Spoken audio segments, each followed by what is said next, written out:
After studying this module, you shall be able to know, firstly, the science of fingerprinting originated in India. Secondly, fingerprints are the most infallible means of identification. And finally, that the world's first fingerprint bureau was established in India. Introduction. Whether one believes in the theological origin of man or goes with the anthropological school of thought, there can be no doubt that each person is individualized by his or her fingerprints. Today, fingerprint individuality is accepted and taken for granted all over the world. But only when we go back into the history of this discipline do we realize that Indians knew about the relevance and significance of fingerprinting before any other civilization had an inkling of it. Since the dawn of recorded history till the present times, Indians have consistently studied and researched this branch of knowledge, traversing from initial speculation through interpretation to its development into the most perfect system of identification. Since ancient times, fingerprinting has remained intertwined with Indian culture. An Indian scripture, Samudra Shastra, compiled by a sage named Samudra Rishi in 3102 BC, tells us a great deal about fingerprinting. Modern fingerprint examiners broadly classify fingerprint patterns in three broad types: arches, loops, and whorls. It has also been noted that statistically 5% of fingerprints have arch pattern, 60% are loops, and 35% are whorls. Samudra Shastra too identifies three types of fingerprints. It says that two are of common types: Shankha, corresponding to loops, and Chakra, corresponding to whorls, while the third type, Seep, corresponding to arches, are rare. It is not surprising that the fingerprint examiners of modern era and Samudra Rishi of ancient era reached the same conclusions. The astonishing fact is that what the experts inferred merely 100 years ago, the holy man could ratiocinate more than 5,000 years ago. There is no written record on description of fingerprints prior to Samudra Shastra. The modern science of fingerprinting asserts that parallel ridges on fingertips are interrupted by seven common types of irregularities known as fingerprint characters or minutiae. A. Ridge termination, when the ridge flow abruptly ends. B. Bifurcation, when the ridge splits into two making a Y. C. Lake, when there is an enclosed area in between the ridge. D. Island, when there is a small dot or circle within the overall pattern. E. Short independent ridge, when there is a relatively small ridge within the overall pattern. F. Hook or spur, when a small curved ridge is attached to a regular ridge. G. Crossover, when two parallel ridges are joined by a small ridge. Apuranjava, Puranjava, Padam, and arcs are concurrent to bifurcation, lake, hook, and island respectively of modern fingerprinting discipline. Nirpaks and Kundla are close to island, while Kamal is close to lake. Toran appears similar to crossover. The fact that the portrayal of fingerprint characters in Samudra Shastra is far less tangible than what it is now reflects the limitations of technology when the scripture was written. It is relatively easy to discern the outer pattern of a fingerprint with naked eye. But for locating the minutiae, one has to use a magnifying glass. The first lens was invented around 1 AD. How could Samudra Rishi and his disciples decipher the rich characters, some with perfection and others with blemish, without the aid of a magnifier is still a mystery. Nevertheless, it is obvious that the author of Samudra Shastra would not have studied such minor details directly from the fingers. This means that he must have developed a method to record the finger impressions on a suitable surface. This also means that he would have designed a version of modern day stamp pad. It need to be emphasized that Samudra Shastra contemplates the designs on fingers and hands from an astrological point of view. The scripture does not highlight the use of fingerprints for solving crime cases. Perhaps there was no crime in India during those good old days. Medieval era. However, in the medieval era, Indian became cognizant of the fact that the handprint of each person is unique. Several edicts and documents of this period bear the handprint of the author instead of or in addition to his seal signatures. For example, the hand impression of Mughal Emperor Shah Jahan. This has been reproduced from a Farman royal edict addressed by the emperor to Dalan Singh, the king of Gidor in present day of Bihar. Concerning Mughal Farmans first, Hassan in his book The Central Structure of the Mughal Empire writes, three marks of distinction were established as a tradition by which the king, according to the rank of the addressee and the extent of favour desired to be bestowed upon him, could exalt him. First, by putting his signature in addition to the official seal. Second, by adding a line or two at the top in his own hand. Third, by putting the mark of the royal hand on the farman. The following two examples support Hassan's assertion. A. In 1636 AD, the joint forces of Shah Jahan and Adil Khan under the command of Khan Zaman Bahadur invaded the camp of Shahuji Bhosle, the ruler of Poona in the present-day Maharashtra. The joint army defeated Shahuji, who was compelled to accept the terms of peace. Badshah Nama, the biography of Shah Jahan relates, since the garrison of Shahuji was now reduced to great extremities, Shahuji wrote frequently to Khan Bahadur in the most humble strain, promising to pay allegiance to the crown. He at the same time solicited a written treaty stamped with the impression of his hand. B. In 1613 AD, Mughal Emperor Jahangir defeated Amar Singh Sisodia, the ruler of Udaipur in present-day Rajasthan. The following is recorded in Tuzuki-Jahangiri, the biography of Jahangir. When Rana Amar Singh Sisodia of Udaipur was brought under the yoke of obedience, he demanded the royal panja as a condition of treaty, and the condition was complied with.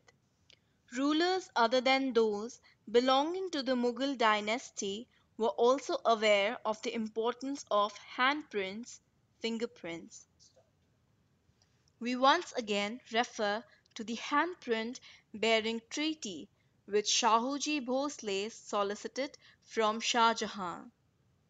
Normally, the victorious ruler dictates the conditions of the treaty, but here is a case where a king, who is at the receiving end, lays down the terms for peace. By asking for a hand printed document, Bosley was trying to ensure that the covenant be respected by the descendants of the warring factions, clearly implying that the handprint was intended to be used as a mode of identification. Moreover, regarding Mughal farmers, first, Hassan in his book The Central Structure of the Mughal Empire writes, the procedure in drafting the farmans was very elaborate, having regard to the conditions of the age in which the Mughals ruled. Every necessary precaution was taken to safeguard against frauds in this connection. The fact that handprint was duly safeguarded clearly indicates its utility as a means of identification. Modern era 1897, the world's first fingerprint bureau was set up in Calcutta, now Kolkata. Christened Bengal Fingerprint Bureau, it was housed in Writers' Building. At that time, a very large section of Indian population was illiterate. Instead of appending their signatures on official documents, most persons used to impress their handprints. With passage of time, handprint gave way to impressions of index and ring fingers. About 2 years before the inauguration of the Bengal Fingerprint Bureau, the Deed Registration Office proposed a landmark amendment regarding fingerprint signatures. Khan Bahadur Dilawar Hossain Ahmed, Inspector General of Registration, in a note number 4655 dated October 12, 1895, addressed to the Chief Secretary, Government of Bengal, stated, originally the impression of the registrant's first, index, and third ring fingers were taken, but the thumb mark alone is most suitable for ready identification because a. its impression is much larger than that of the fingers and the pattern can be read easily without magnifying power, and b. the question would never arise as to which digit was actually used in making the impression if the thumb was used. By the time the Bengal Fingerprint Bureau was inaugurated, the thumb impression became an acceptable form of signature not only on registration deeds but on all official documents including bank accounts, pension records, and postal transactions. The impression of any other finger too served the purpose, but the thumb impression was preferred and is still preferred as it has a large pattern area as compared to other digits. For cataloguing criminal record, however, the impressions of all 10 fingers were required. Therefore, whenever a suspect was arrested, the impressions of all his 10 fingers were taken and preserved for record keeping in a special type of proforma called index card. It was at Bengal Fingerprint Bureau that the formula for classifying all 10 fingerprints of a person for record keeping was worked out. More than 100 years later, this method is still being followed in all civilized nations of the world. Later, a single fingerprint classification system as well as a telegraphic code for transmitting fingerprints only one impression at a time from one crime record office to another was also developed at the Bengal Fingerprint Bureau. The techniques for detecting fingerprints at crime scenes, the procedure for recording the fingerprints of arrested suspects, and the scheme for comparing the detected and recorded fingerprints too were standardized here. Fingerprints now superseded all previous methods of establishing identities of criminals. With passage of time, these also evolved as a means to prevent crime. Still later, fingerprints began to be used for personal identification for humanitarian reasons, such as in cases of amnesia, missing persons, or unknown deceased. In addition, they proved invaluable in identifying victims of arson, floods, and air crashes. Automated fingerprint identification systems. In the late 1970s and early 1980s, law enforcement agencies across the nation began adopting automated fingerprint identification systems AFIS to improve their efficiency and reduce the amount of time it took to identify or not exclude a given individual from a fingerprint or to conduct a background investigation. AFIS introduced an enormous improvement in the way local, state, and federal law enforcement agencies managed fingerprints and identified people.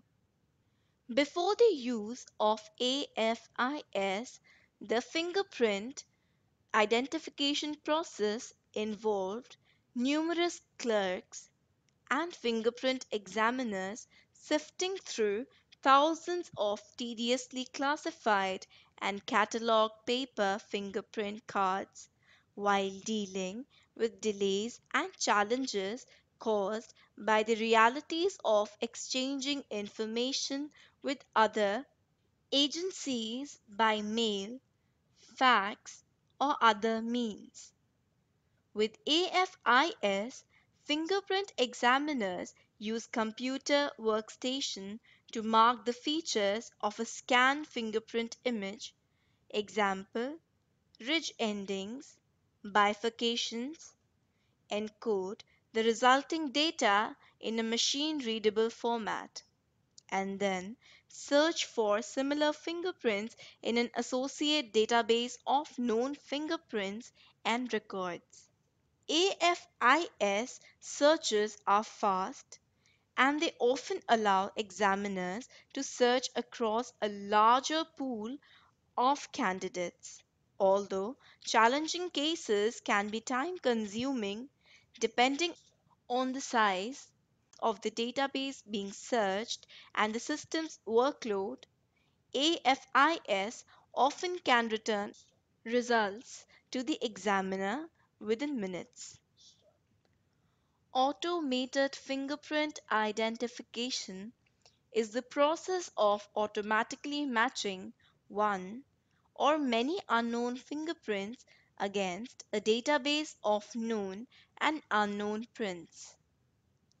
Automated fingerprint identification systems are primarily used by law enforcement agencies for criminal identification initiatives, the most important of which include identifying a person suspected of committing a crime or linking a suspect to other unsolved crimes. Automated fingerprint verification is a closely related technique used in applications such as attendance and access control system.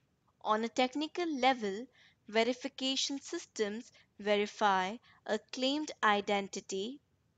A user might claim to be John by presenting his PIN or ID card, and verify his identity using his fingerprint, whereas identification systems determine identity based solely on fingerprints. With greater frequency in recent years, automated fingerprint identification systems have been used in large scale civil identification projects. The chief purpose of a civil fingerprint identification system is to prevent multiple enrollments in an electoral, welfare, driver licensing, or similar system. Another benefit of a civil fingerprint identification system is its use in background checks for job applicants for highly sensitive posts and educational personnel who have close contact with children. We now come to summary. India was the first country to realize that each person can be individualized by means of fingerprints. It is therefore not surprising that the oldest official documents bearing fingerprints and handprints are found in India. It was here that the world's first fingerprint bureau was established. It was here that the formula for classifying fingerprints was invented. And it's a matter of pride for every Indian that more than 100 years later, the classification system is still being used all over the world. It was here that the telegraphic code for and single digit classification of fingerprints were first developed and put into practice. This is not the conclusion of this particular model.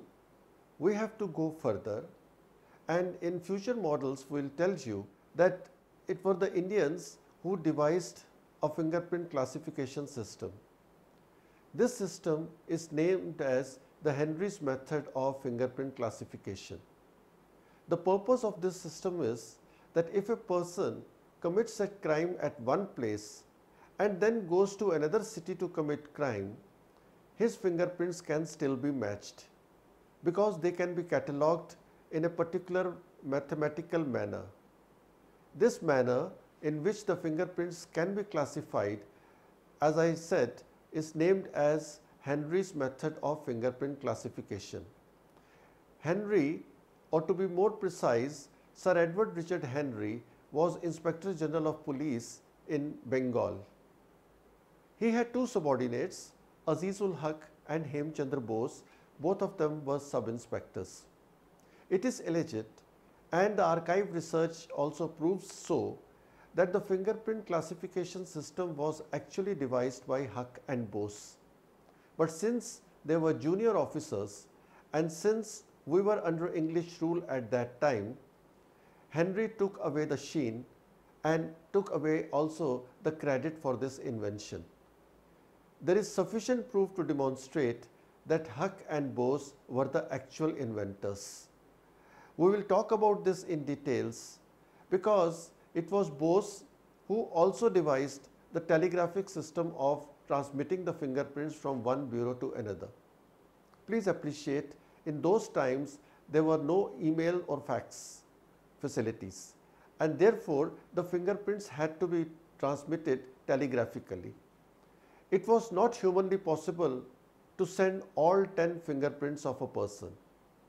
So Bose also devised a system of classification based on a single fingerprint impression. These things were unknown to Henry, and when the system was taken to him, he shrewdly gave his name.